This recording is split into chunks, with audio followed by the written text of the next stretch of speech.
राधे राधे महाराज जी। महाराज जी, अगर स्वर्ग और नरक में हम पुण्य और पाप के फल भोगते हैं तो हम धरती पर कौन से पापों और पुण्यों का प्रारब्ध भोगते हैं?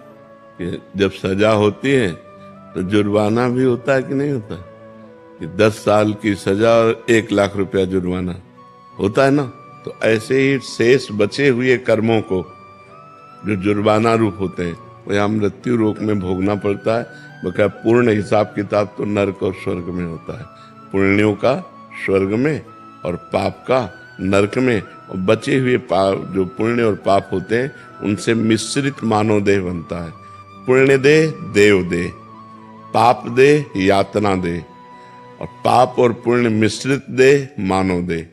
तो इसमें कुछ पाप, ज्यादा नहीं, कुछ पाप और कुछ पुण्य मिलाकर बनाया जाता है, जिससे कभी सुख कभी दुख, कभी सुख कभी दुख, ये पूरे जीवन चलता रहता है। लेकिन देवलोक में दुख नाम की चीज नहीं है, नरक में सुख नाम की चीज नहीं है। यहाँ सुख और दुख दोनों है। अगर भजन कर लो तो पाप और पुण्य दोनों को नष्ट करके परम सुख को प्राप्त हो सकते हो, जो सुख और दुख दोनों से परे है। ये मानव देह में विशेष योग्यता है कि वो भगवान का भजन करके शुभ और अशुभ को नष्ट करके वो परमात्मा प्राप्ति कर सकता है, वो आत्यंतिक सुख प्राप्त कर सकता है। ये न देव शरीर में है न यातना देह में है, ये केवल मानव देह में ही सुविधा है कि आप भजन करके भगवान को प्राप्त हो सकते हैं। डॉक्टर विनीशा जी, जयपुर से। राधे राधे महाराज जी। महाराज जी, जब किसी से प्रेम करते हैं उसके विषय में सोचना नहीं पड़ता, स्वतः ही उसकी याद आती है। ईश्वर से प्रेम कैसे होगा? ऐसा कैसे, ऐसी कैसे बात करती हो? उसका रूप, उसका गुण, उसका स्वभाव, उसकी चाल ढाल, ये सब हमारे दिमाग में चलती है। प्रेम ऐसे हो जाता है। हम जब किसी से प्रेम करते हैं उसका स्वभाव, उसकी चाल ढाल, उसका रूप, उसके साथ बैठना, उसकी बातचीत, वो सब हमारे दिमाग में नाचती है। ऐसा करो आप प्रभु के लिए। प्रभु का रूप, प्रभु की बातचीत, प्रभु का नाम, प्रभु का स्वभाव, प्रभु के गुण, प्रभु का चिंतन, अभी प्रभु से प्रेम हो जाए। समझिए आप, प्रेम ऐसे किसी से हो जाता है क्या? हम किसी के विषय में जब सुनते हैं और उसकी बात करते हैं, उससे उसके रूप का चिंतन करते हैं, उसके स्वभाव का, उसके गुण का चिंतन करते हैं, तो हमें उससे प्रेम हो जाता है। तो ऐसे हम प्रभु की कथा सुने, प्रभु का नाम जप करें, प्रभु की महिमा सुने, बार बार उन्हीं के विषय में सोचें, उनसे प्यार हो जाएगा।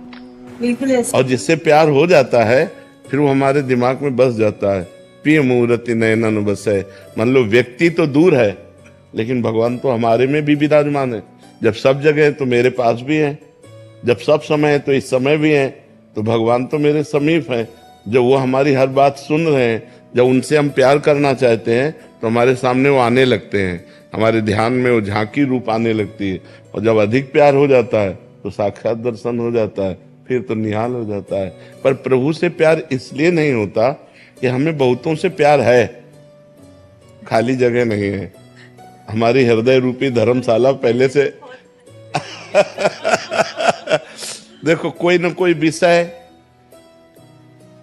विषय से प्रीति है, अपने शरीर से प्रीति है, अपने शरीर संबंधियों से प्रीति है। तो भगवान ने अपनी प्रीति के लिए कहा है, जननी जनक बंधु सुतदारा, तन धन धाम सुहृद परिवारा, सबकी ममता ताग बटोरी, मम पद मन ही बांध बटोरी।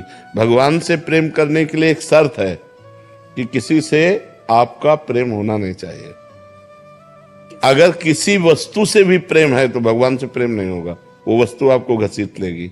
भगवान से प्रेम करने के लिए एकदम समेटना होगा और सीधे पूरा पावर भगवान की तरफ, अभी प्रेम हो जाएगा। जैसे मीरा जी कहती, मेरे तो गिरधर गोपाल, ये बात हम लोग बोल सकते हैं ये मेरे तो गिरधर गोपाल, लेकिन सच्ची बात ही हम नहीं बोल सकते दूसरों न कोई, है नहीं? दूसरों न कोई, उसमें अपना शरीर भी नहीं है। देखो जहर दिया गया, जहर का प्याला मीरा जी पी गई कि नहीं? अगर शरीर प्रिय होता तो जहर का प्याला कैसे पीती? शरीर भी प्रिय, दूसरों न कोई, मेरे तो गिरधर गोपाल, दूसरों जाके सिर मोर मुकुट मेरो पति सोई। तो इसमें थोड़ा सा अनन्यता चाहिए। और सब जगह से प्रियता हटाकर जब हम प्रभु के चरणों में प्रेम करते हैं तो हमारे नेत्रों में बस जाते हैं, हमारे हृदय में बस जाते हैं, हमारे रोम रोम में वही छा जाते हैं।